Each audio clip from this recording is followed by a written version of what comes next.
Local history. Local culture.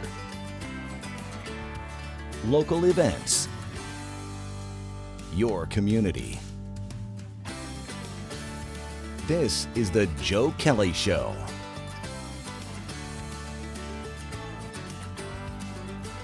And welcome to the show, everybody. Thanks for joining us. Jim Pula is our guest. Jim is an author. He's written or edited 24 books. He's a, oh my goodness, where should I go with this? He's a professor emeritus at Purdue University Northwest. Yes, Jim? Yes, correct. And he's out with a new book, and the book is Daniel Butterfield, A Civil War Biography. It's a great book. I've read it and was very taken by the amount of research that went into it. We're going to talk about the book in just a second, but first I want to welcome you. Thank you. And number two, just on a personal note, I just want to extend my condolences once again. Cheryl Pula, who was a regular on this show, passed recently, and all of us feel bad. Thank you, Joe. I appreciate it very much. Yep. Anyway, the book, in fact, I found out that you were working on the book from Cheryl. Yes. She was in, I forget when, a long time ago, and she said, yeah, my brother's working on a book, and it turned out great. Thank you.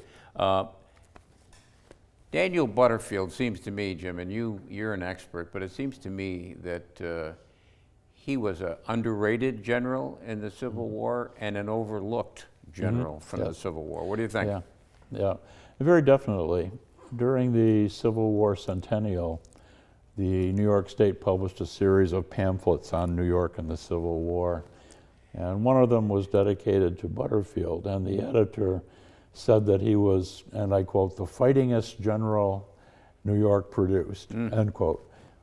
But then he went on to say that it was strange that he seemed to be so overlooked. And that was in the 1960s. Well, 50 years later, if you read Civil War books, you occasionally hear his name in passing, or where you usually hear him mentioned is in his conflict with General Meade after Gettysburg, but very rarely anything else. And frankly, I was surprised. I mean, I knew Butterfield from growing up in this area, but when I started to research him, I was astounded at all of the things that he was involved in and everything he did to be so overlooked by Civil War historians. One of the things that Frank Domeno, a local historian author who I know you know, is a frequent guest here. And Frank, I was reminded of him when you mentioned he was the fightingest general, because Frank makes that point when we talk about Butterfield, that he wasn't a desk top general, he was out there. Yeah. And he received the Medal of Honor, actually. Yes, he did. He received a Medal of Honor at Gaines Mill on the peninsula in Virginia in 1862, where the Confederates were breaking through his lines, and he ran down a hill and grabbed the flag of the leading regiment and waved it around and rallied the troops and held the line and was awarded the medal. One of the things that I wasn't fully appreciative of, Jim, until I started reading Civil War history, was the importance of the flag. Yes. Talk about that. Well, most of the regiments, there was a regular army, but most of the regiments that fought in the Civil War, North and South, were so-called volunteer regiments, and they were raised in local communities. Oneida County had 5 infantry regiments. Each regiment had a U.S. national flag, and each regiment had a state flag, and quite often the state flags were donated by the local communities. So the flag served as a rallying point for the regiment. You know, your flag moved forward, you moved forward, it moved back, so forth. But more important, it was kind of a symbol of your hometown, because all of the people were recruited in the same area. So if you lost your flag, it was a real dishonor. On the other hand, if you captured an enemy flag, it was a real honor. So it was more than just a military symbol. It was really a symbol of the folks back home and your comrades in arms and the towns and villages and the counties in which you grew up. I know that down at the United County History Center, they have a collection of Yes. Civil War flags, and they don't they don't display them because they're in such brittle condition. They really need to be conserved. There was a movement years ago to do that. I think one of them may have been done, I'm not sure. But they do, they have flags of all the different infantry regiments. It's a shame they can't display them. I think you're right about one being conserved because Brian Howard, the former executive director, brought that flag up to Boonville once to show it to the students up there because Boonville raised a regiment. Yeah, I think it was the 97th, which was raised and sworn in Boonville. Yeah, yeah. I think that's the flag they have conserved. Yeah. Let's start with General Butterfield's growing up. He did it here. Yep. Yeah, he was born in Utica, grew up in Utica, went to Utica Academy, which was a more or less a private school at that point.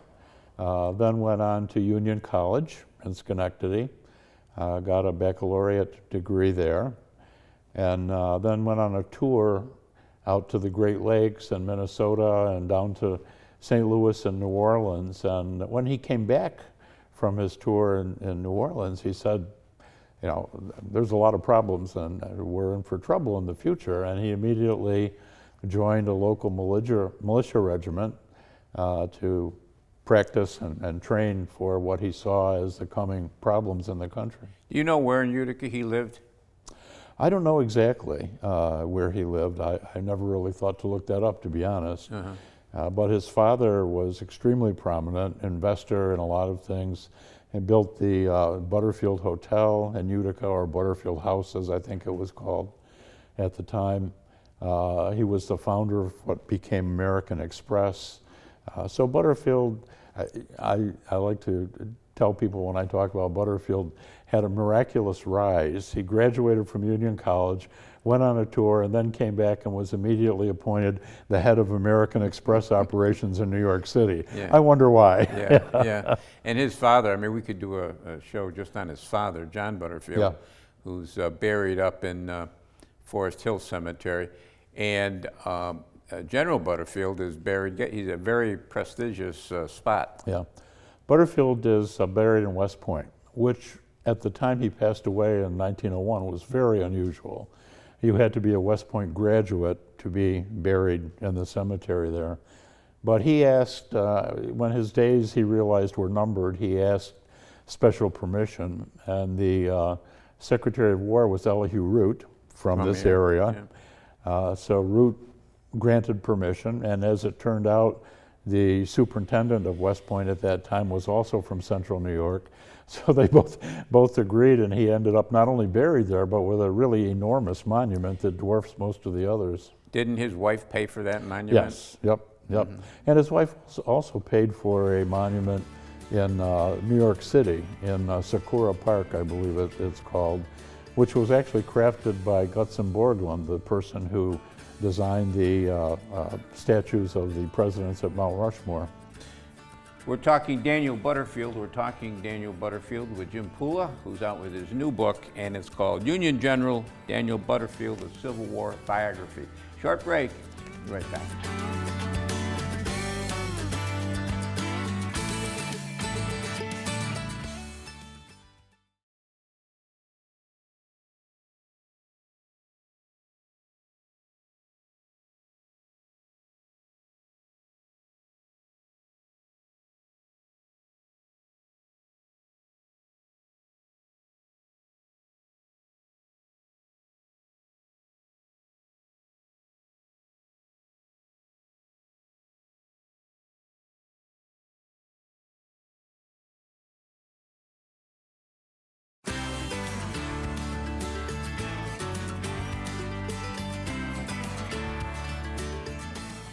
And welcome back, everybody. Thanks for sticking with us. Jim Pula is our guest. Jim is the author of a new book, and it's about General Daniel Butterfield, a Civil War biography.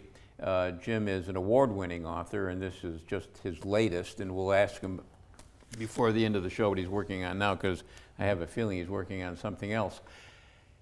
Daniel Butterfield, you mentioned, and I'm aware, he was overlooked in terms of his Civil War achievements. Why do you think that was? Well, I think primarily because he came in conflict with George Meade. At Fredericksburg, Butterfield, because of his seniority, was leading the 5th Army Corps. And Meade outranked him, but was only leading a division. So Meade complained, and the General-in-Chief replaced Butterfield with Meade. So I think Meade took offense that Butterfield had been raised above him. That's just my opinion. And then Meade, of course, becomes the commander of the Army of the Potomac at Gettysburg. He tries to get rid of Butterfield as his chief of staff, but the other generals who he asked to take over said, no, he knows a lot more about this than we do. So Meade kept him, but then got rid of him after the battle, after praising him. So the two had a falling out, and Butterfield kind of aligned with a couple of other disgruntled generals against the Meade faction. And from there begin his troubles with other generals taking pot shots at him. I think part of it, he's an amateur. He didn't go to West Point, and you have all of these West Point generals, and you have this amateur with this miraculous rise. In 1861, he's leading a militia regiment from New York, a brand new raw militia regiment. A year later, he's in command of a brigade and then a division, and by the end of that year, he's in command of a corps, where a lot of these West Point officers now are subservient to him as what they called an amateur. So I think there was an awful lot of jealousy that went into this also. Was that the 5th Corps? Yes, Yeah. 5th Corps. The personality of the man, what kind of a personality did he have? That's kind of difficult to assess. There are officers who spoke very kindly of him, said that he was a wonderful companion, that he hosted dinners and everything. And then there were some of his detractors who said the opposite. My personal opinion is this is a rich civilian who rises very high in the ranks. When he went off to war, the American Express Company continued paying his salary, even though he wasn't working. So he had a lot of money to entertain with that other officers didn't have. So again, I think there's a certain amount of jealousy, but also when you're a person of privilege like that and you're used to the finer things and you're used to giving orders, some of the officers around him, even ones who liked him, occasionally commented about his, being a little overbearing at times. So I think his personality may have turned some people off on occasion. Physically, what kind of a man was he? He was described by one of the staff officers as being a medium height, dark mustache, a little bit plump in the cheeks and so forth, but generally a cheerful, intelligent guy. On the cover of the book, I love the photograph that you chose for the cover.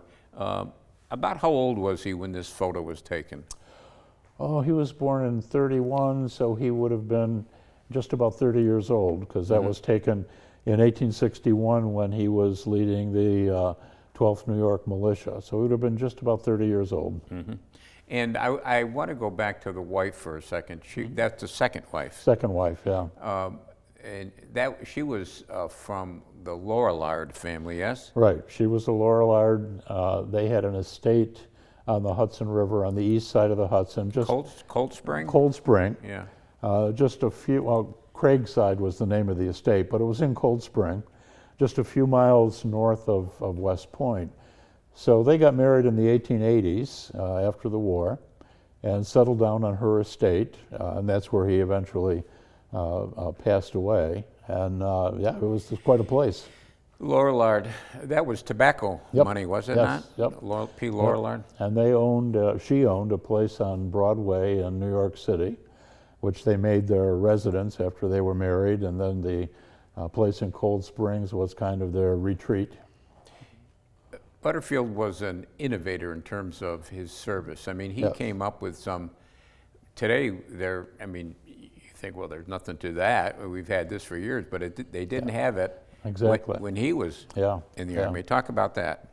Well, one of the things that he developed or invented, or whatever you want to say, was the bugle call taps. And the Peninsula, after a couple of great battles, he was going to bed at night, and they played the normal kind of upbeat thing that they played in the evening, and he just didn't think that that was fitting, that such a lively tune after all these people were killed. So he called his bugler in and said, I'm interested in, and he kind of hummed out a tune, and the bugler wrote it down for him because he didn't know how to write music, and eventually it becomes taps. And when he goes west, it goes with him to the Western armies, and taps is used all over the place today. And one of his other innovations was Army patches. He designed patches for all of the different Army Corps to wear on the tops of their hats, so that officers riding by on horseback could look and see what units they belonged to. And he used, usually most corps had 3 divisions, so he took red, white, and blue, 1st Division red, 2nd white, 3rd blue. So you had a symbol for each corps, and then the color denoted what division they were part of.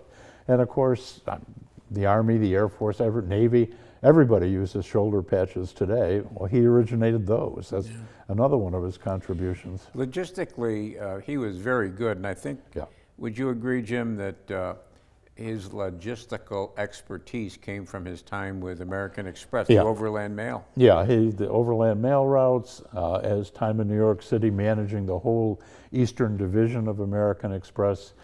One of the things that he did after Gettysburg, the Union Army sent 2 Army Corps from the east to the west to break the Confederate siege of Chattanooga. In 11 and a half days, Butterfield managed this. In 11 and a half days, which was outright miraculous for that time, they went by train from Washington, D.C. to Indianapolis, down to northern Alabama, and were ready to break the siege of Chattanooga. 2 entire Army Corps, 12,000 men, over 400 artillery pieces and so forth, wagons, mules, horses, everything. It was the largest and fastest movement by rail in history of the world up to that point, and he managed it. Do you think, Jim, that one of the reasons that, or I don't know if the main reason, but the fact that he wasn't a West Point graduate, did the Army hold that against him? I think a lot of the officers did, yeah, especially his meteoric rise. In a year and a half from commanding a militia regiment to commanding the 5th Corps, which was one of the best in the Union Army. I think a lot of the professional officers were really jealous about that rise, absolutely. And he had political connections, which they didn't like either. Yeah. Jim Pula is our guest. We're talking about General Daniel Butterfield, Civil War hero, and we'll be back with more right after this.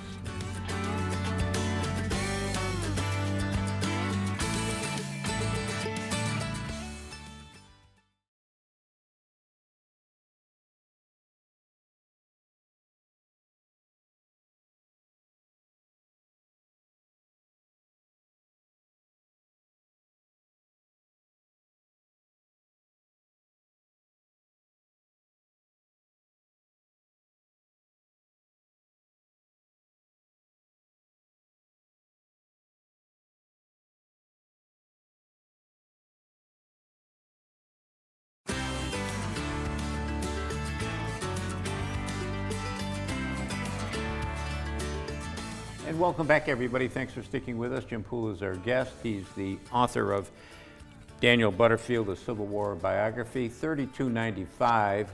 And Jim, is it available yet? I know it just came out. It came out last month. I know the Oneida County History Center has ordered copies. I assume that it will be in Barnes & Noble, but since it just came out, they're in the process of distribution right now. The book is, I'm trying to see, there's the statue in the park on Riverside Drive in New York City. I've not seen that statue. I've got to get down there one of these days and see that. Quite impressive. Yeah. And any particular reason why they had it there on Riverside in New York City? Well, that was his wife. She paid for it, and they were both Butterfield and the Lorillards were very politically connected. So she pulled some strings to get it in what she thought would be a prominent place where people walking by and tourists and so forth would see it. How long, the book is incredibly well researched. Thank you. How long did it take you, just not the writing, but the research? Well, probably about 4 to 5 years, working off and on. The Oneida County History Center has a lot of his material. In fact, they have the original copy of his Medal of Honor, and they have some other material like that. I think they've got his mess kit there as They well. have a mess kit. They have at Gettysburg, he was struck just under the heart by a shell fragment, fortunately the blunt side and not the sharp side. They actually have the shell fragment there with a plaque on it. They have a set of spurs that the officers of his brigade gave him as a compliment.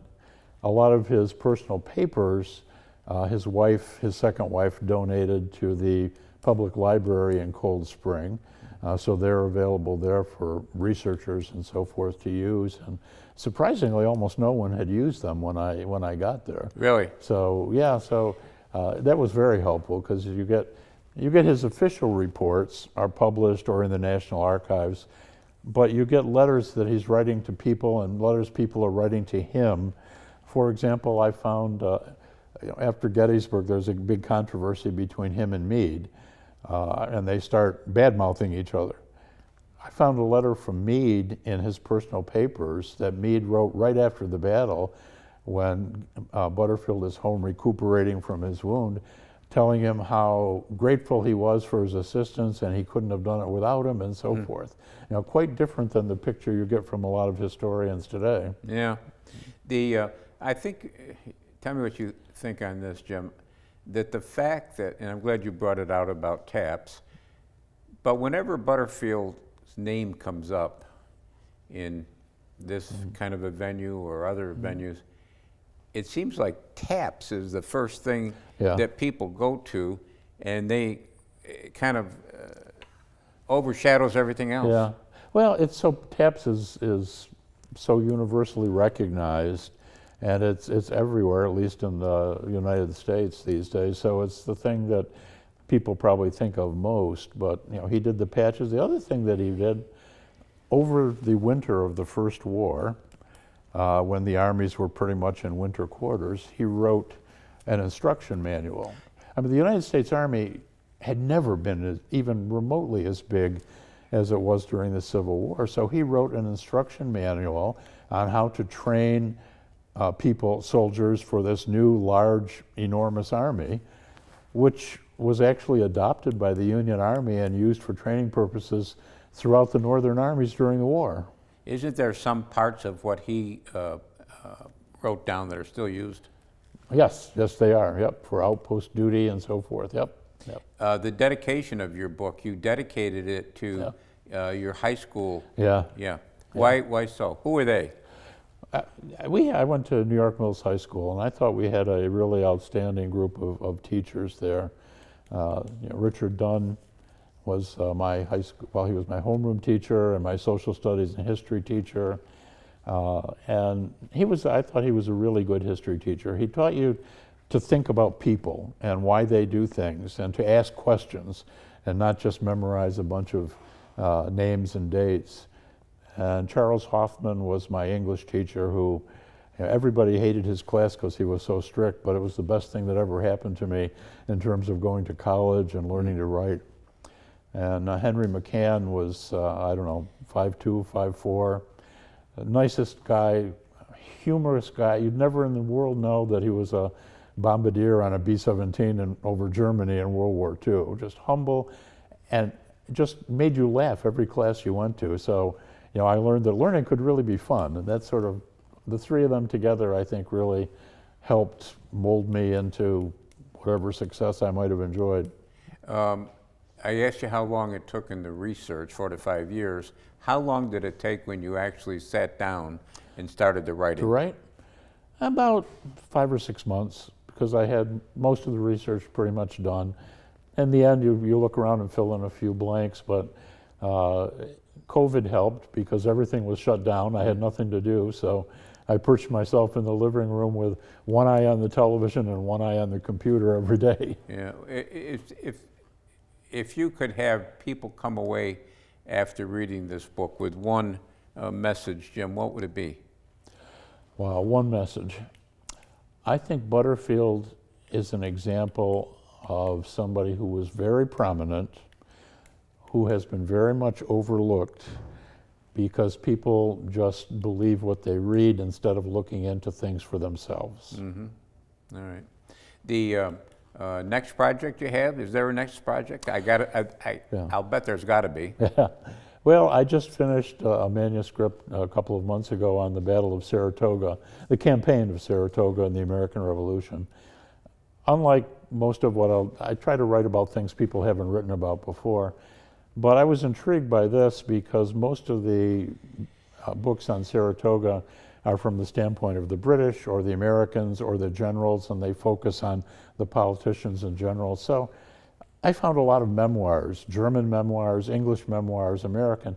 So I'm trying to write it from the standpoint of the average soldier in the ranks or the average civilian observing all of this and what happened to them and what they thought and how this affected their lives.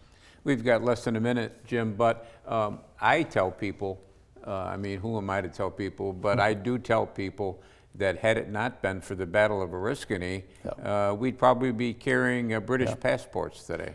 Yeah, you know, it's funny you mentioned that. I saw a program on TV just a couple nights about Oriskany a month ago, and the narrator said that, you know, well, Oriskany, you know, was really a draw and didn't mean anything. Well, it did, because if the British had captured Fort Stanwix and gone down the Mohawk Valley, they could have linked up with the British forces coming from Canada, and that would have cut the colonies in two.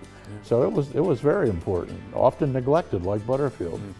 Hurry up and finish that book so you can come back. All right? Thank you, Joe. I will. Right. Thank you for inviting me. Well, you're welcome. That's going to do it for us this time. We'll be back next week. We'll do it all again. Don't forget cnyhomepage.com. There's a lot of good stuff there. Until next time, take care of yourself, everybody.